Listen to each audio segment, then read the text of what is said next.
I'm Ashton Addison from BlockQuest Capital for Investment Pitch Media and the Crypto Coin Show. And today on Blockchain Interviews, we have Josh Rogers, the CEO and founder of Minterest. Josh, welcome to the show, and thank you so much for taking the time to come on. Thanks, Ashton. Absolutely great to be here. Yeah, I'm really excited to dive into Minterest and such a unique platform at, I think, the perfect time coming into the industry. But before we dive into the details, I'd love to kick it off by just hearing a little bit about your background, Josh, in blockchain, finance, and how you came to start Minterest.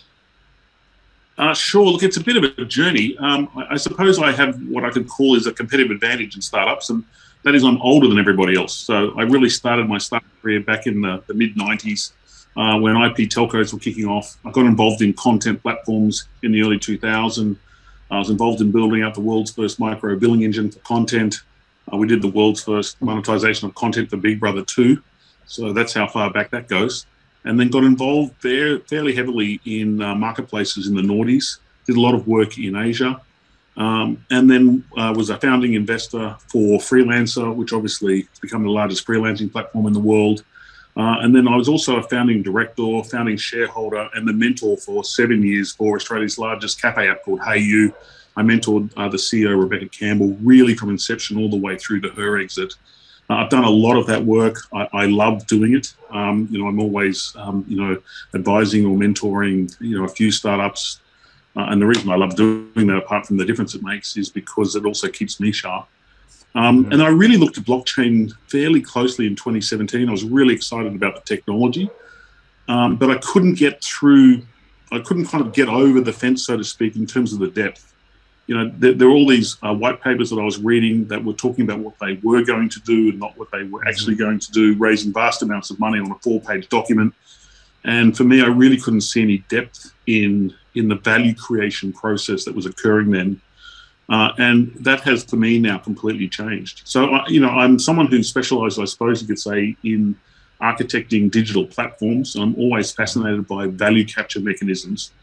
And when you look at, all the flourishing kind of token models that are occurring now and the value capture mechanisms that occur in blockchain, it's just extraordinary. And for me, it's always been extremely, just massively interesting. So, and then I really got involved in blockchain in 2019.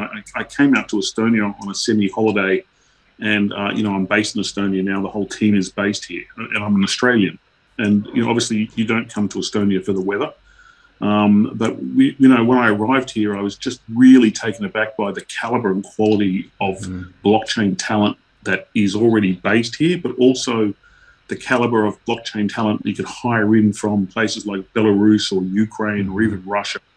Who really were wanting to have sort of a career inside of Europe, and that really piqued my interest. And really how Minterest came about was I spent a lot of time poring over dApps and also white papers looking for use cases that I could see that had real long-term benefit.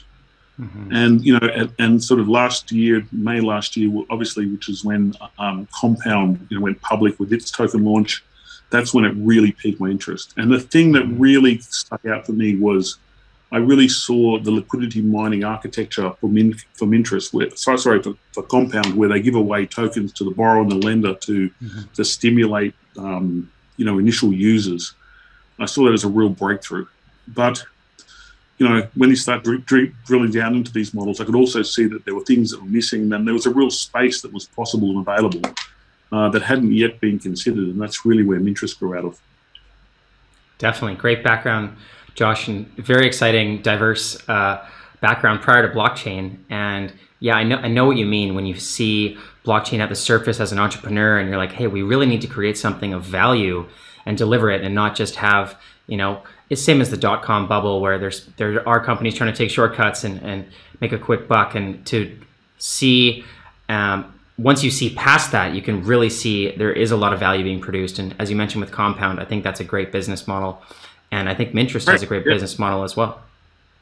Yeah, and when you look at all the layer ones that are being built out now, you're looking at things like Polkadot, Algorand, Solana, and even with Ethereum 2.0 coming, the value creation actually occurring now is so extraordinary. And I kind of have this very positive long-term view on the whole blockchain sector. And I suppose one of the advantages of being a bit older than everyone else is that, I ask people, when was the last tech crash? And I was involved I was around when the last tech crash was, and that was in 2000. Mm-hmm. And the reason that we haven't had one since is not because we haven't had, prices overinflated. It's just simply that the value creation that's been coming behind even what overinflated prices is so significant that it just never collapses. Mm-hmm. And that trend is still continuing today in traditional startups. And from my perspective, I think that we're really at the we're at the sort of the 2000s, you could say, of in blockchain. We're in that same part of the cycle early on, where you're seeing enormous value starting to be created, and people can argue about value and whether prices are overinflated. But when you take a 10-year view, I think it's a really, really exciting time. It's a really interesting time to be here now. Definitely. And I think you have to take that long-term view because we are so early, and it's sort of like with the internet, looking at it in early 90s and thinking what's going to happen in 5 years. It's like, well, what's going to happen in 25 years, and that's where we're at now. So I would love, Josh, to jump back into Minterest and talk a little bit more about, the unique solutions that your team is delivering into the cryptocurrency space and why you think it's best right now. So if you could give us a quick overview on, what is Minterest all about? Well, Minterest is a protocol that's really designed to bring about what we regard as fair finance for all, and it does that through a number of key ways. The first one is the way that we capture value. So in protocols you have there are numerous ways that protocols capture value. There's interest income, there's liquidation fees which are earned by external third-party liquidators, and there's flash loan fees. And what we've done is that we've built an on-chain smart contracting auto liquidation process that doesn't require external third-party liquidators. And what that means is that income which is normally lost from the protocol captures. Plus it captures all of the interest rate income, or what's called the interest rate differential, which is the difference between what lenders receive and borrowers pay. And also it captures flash loans and flash loan fees. And what it does is the protocol distributes that value captured to the users of the protocol. And it does that by an automatic buyback mechanism where it goes out on market and automatically buys back the MNT token, and then it distributes the MNT token from that it is actually earned back to the users of the protocol. And we do that in a way where we reward users for participating in protocol governance, and we reward users for their long-term participation. So we actually have a loyalty benefit being built in, Ashton, at an architectural level. It's what's called a switching cost. But ostensibly, we're rewarding users who participate in staking their tokens in the protocol long term, and that means that we're rewarding users for their long term participation in the governance of the protocol. So what's unique about it is the way that it captures value, the fact that it captures all of the value of the protocol that it generates, and that it then distributes that value back to its users. Now, the reason that really does matter is because of the benefits to liquidity mining. So when you have a protocol like Minterest where we're giving users, both borrowers and lenders, tokens for their participation, when the protocol is out there each, on a regular basis buying back its own token, what it's doing is supporting token price. Now, the reason that that's valuable is because that increases the value of liquidity mining to users of the protocol, and it means that the liquidity mining aspect of the protocol increases over time and becomes an ever greater attractant for further TVL. So the more TVL the protocol earns, the greater the value it's able to capture, because the more borrowing that occurs, the more that occurs, the greater the actual on-market purchases that occur of its own token, which obviously is price supporting. And the more it does that, the more TVL it attracts. Because that's actually what is a very, very powerful attractant for users to participate. So in a snapshot, TVL supports token value, and token value supports TVL. And so Minterest has this self-reinforcing flywheel effect. It's a very, very powerful network effect, and it's designed in a specific way to really outcompete the existing sector peers. Yeah, it's amazing. It's like I want to say it's the vicious cycle, but it's like a positive cycle.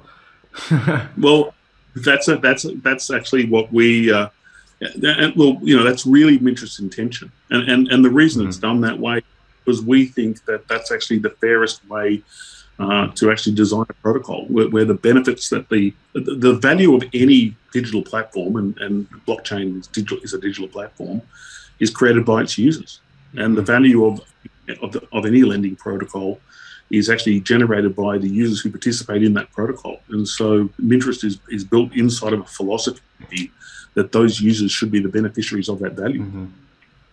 Definitely. I completely agree, Josh. And I would love to, get a better glimpse of where exactly you and your team are at right now. I know you've been working on this for a while. Is everything that we've been talking about, that's all live and all the customers are using it right now? No, we're not at that point yet. We just come out of stealth actually just quite recently. There's a lot of news that's actually coming. We'll probably be launching, we're definitely seeking to launch in the near future. We're looking at this point at locking down on Polkadot. We're speaking with both Moonbeam and with Plasm about whether or not we actually partner them as our parachain partners. There's a bit of a history in terms of how we got to this point, Ashton.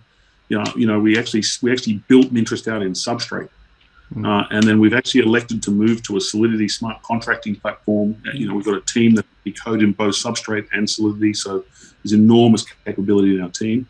And we made that decision for key strategic reasons. It gave us the most flexibility in terms of where we actually do launch. And originally building out on Substrate, we were looking to be very much Polkadot focused. We intend to stay very much with the Polkadot community and partner with one of their smart contracting platforms, which is Moonbeam or A-Star, which is previously Plasm. Yes. Okay. Great to know. Yeah, and like I say, that decision, that's been the right decision to make for this part of the protocols, for this part of the cycle of the protocol, for sure. Definitely. And having a Substrate, with Polkadot ecosystem as well as the Solidity contracts, I'm curious on Minterest's view on blockchain and protocol interoperability and managing DeFi across the blockchain ecosystem through multiple protocols. Yeah, look, it's an emerging puzzle to solve. What's really interesting to me is the way that it has evolved in very, very rapidly, really over the last 12 months.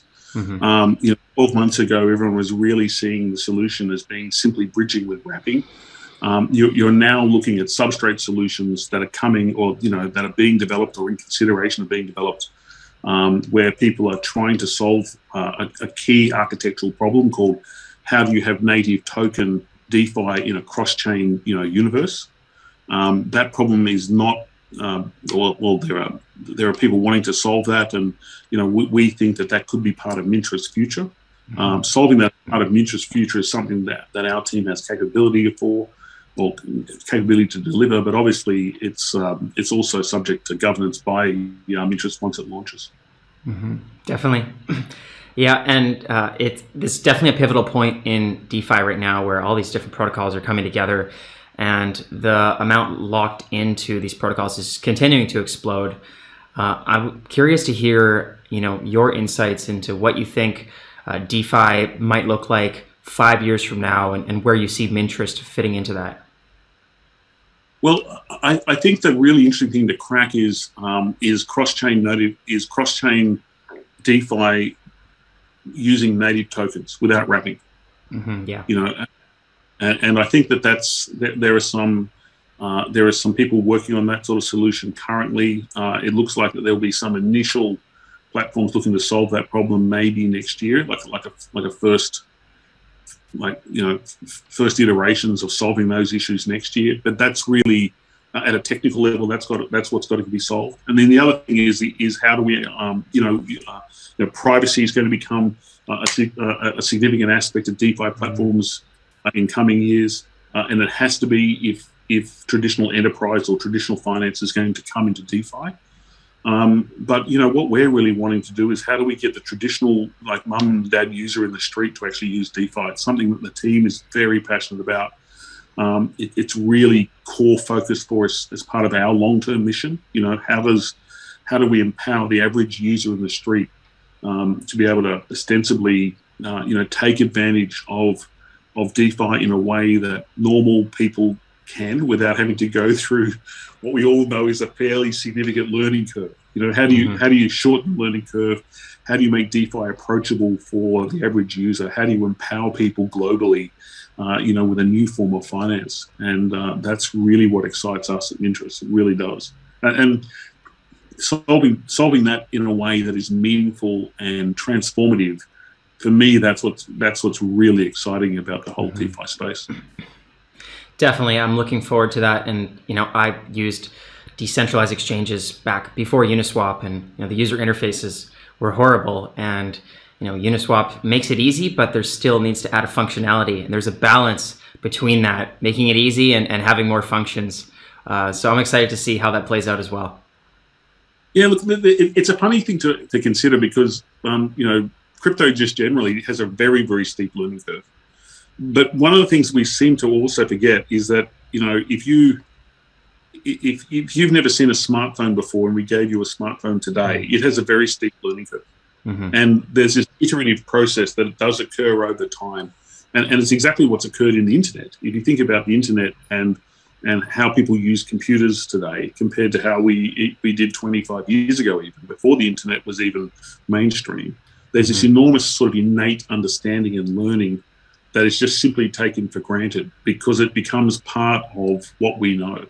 And my expectation is that blockchain and DeFi will become very much like that.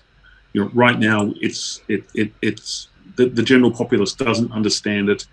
It's all very confusing. There's a very kind of significant learning curve for them. But I actually imagine over time, it'll become infused, right, as part of just general culture. And to the extent that it's needed to be understood or known, it will be. And the reason why is because of the value it produces, and that's what excites me. And so, Minterest is designed as a long-term play. The entire model is designed to outcompete or take a very strong position in DeFi along with sector peers, and to outcompete not next week but actually long term, and to do so for the benefit of its users.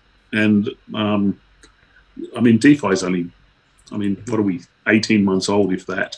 And, I do appreciate there are DeFi projects prior to that, but when you actually think about the boom in DeFi, it's really only just over a year old. And when you consider the stunning kind of response that the world has had just generally to it, and we're only in the first 12 months, at the end of the first 12 months, the next 5 years are really exciting. Definitely, very exciting. Minterest is designed to definitely be a part of that. And one of the advantages of Minterest is that there's an advantage in not coming out first. And one of the reasons why is you have the advantage of sitting back and seeing what others got right and what they didn't, and then being able to utilize that learning.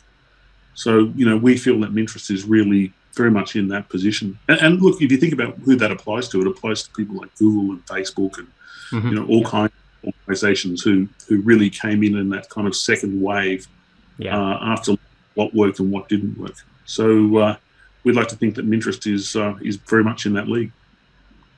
Great. Thanks so much, Josh. And for the viewers that are looking to follow along with the updates for Minterest, I know you guys have some big things coming out, and just to get involved with the community as well, what's the best way for people to learn more about Minterest? Definitely connect with us on Telegram, with our Minterest chat. It's a community channel. We've got an official announcements channel as well. Please connect through to us on Twitter. And like I say, we will actually also have Discord coming out next month, which we'll definitely announce in our community channel as well. So we'd love to have as many people as possible connect through to us, and that's where we'll be making all of the official announcements.